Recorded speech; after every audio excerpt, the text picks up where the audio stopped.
You've probably seen one parked on a quiet British street, forgotten under layers of rust and memory. Maybe you've even ridden in one, back when cars had quirks, character, and charm.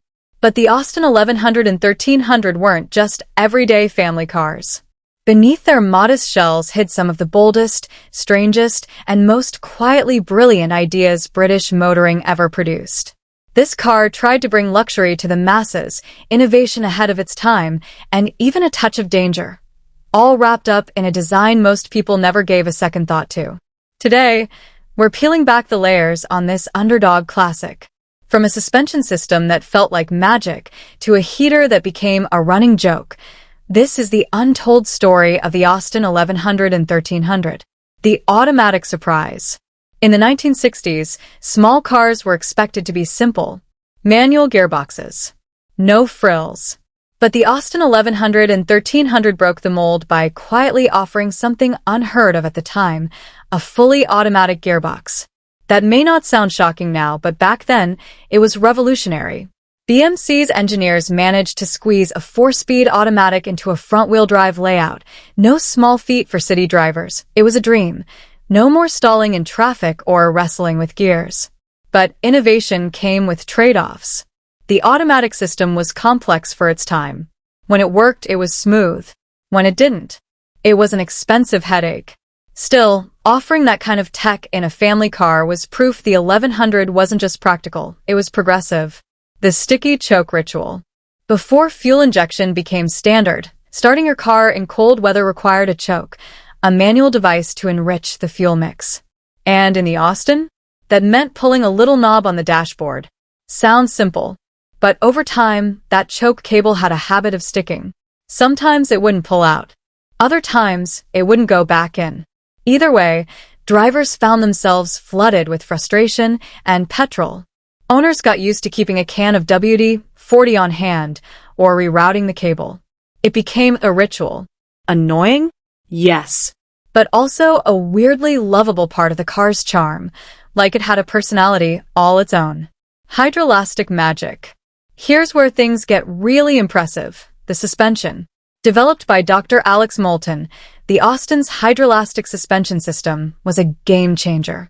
Instead of traditional springs, it used fluid-filled units to connect the front and rear wheels. When one wheel hit a bump, the force was distributed, smoothing out the ride dramatically. The result? A small car that floated over potholes with grace. It offered the comfort of a much larger, more expensive vehicle, something unheard of in its class. But like many brilliant ideas, it didn't age perfectly. Over time, the units could leak or lose pressure, leading to uneven ride height. Still, it was one of the boldest engineering moves in budget car history. The Spanish twin you never knew. While the Austin 1100 was a common sight in the UK, it also had a secret life in Spain. Under license, a company called Authy built nearly identical versions of the car, tailored for the Spanish market. Same suspension, same engine, but with different trims, badges, and minor tweaks. Models like the Morris 1100, MG 1300, and Austin Deluxe rolled off production lines in Pamplona, marketed as sophisticated and technically advanced in a market filled with basic runabouts. It's one of those little-known chapters that proves the Austin wasn't just a British favorite. It had international ambitions, even if most people never noticed. That fancy-looking dashboard wasn't. From the driver's seat, the Austin tried to impress. A polished wood dashboard gave it a classy, British feel. Or at least it looked that way. In reality, it was a vinyl sticker, a printed wood grain slapped onto metal or plastic. Up close or over time, the illusion faded. Sunlight peeled the sticker, heat warped it, and soon that luxury look revealed its true nature. Some owners embraced the wear. Others painted over it or replaced it entirely. But it perfectly summed up the Austin's personality. Ambitious, charming, and always finding clever ways to fake it till it made it. The heater that barely heated.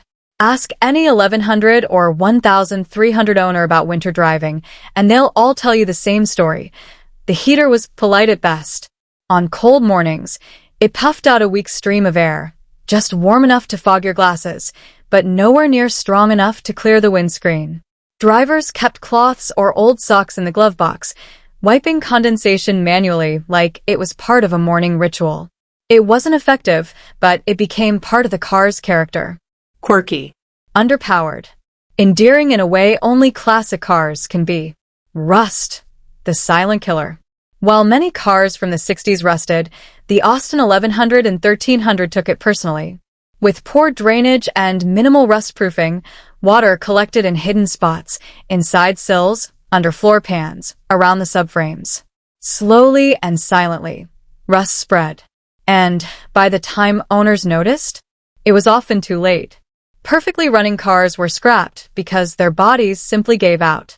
Even low-mileage garage-kept models weren't safe. It was a quiet tragedy, metal dissolving while memories remained intact. The clutchless surprise. Here's a fun, slightly dangerous quirk. You could start the Austin without pressing the clutch. If the car was in gear, it would lurch forward the moment you turn the key. New drivers got caught off guard all the time, knocking into bins, garage walls, or worse. It wasn't a design flaw so much as a reminder. These were different times.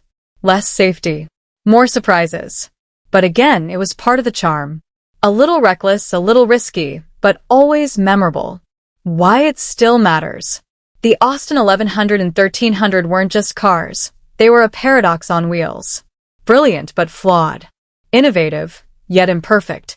They brought futuristic ideas into everyday homes, but never quite shook off the ghosts of their budget roots. They weren't perfect, but they were real. They had personality. They made you adapt. They made you laugh. Sometimes they made you swear. But they never left you bored. And maybe that's what makes a true classic. If you enjoyed this deep dive into forgotten motoring genius, don't forget to like, subscribe, and share your Austin memories in the comments. There's more motoring madness where this came from.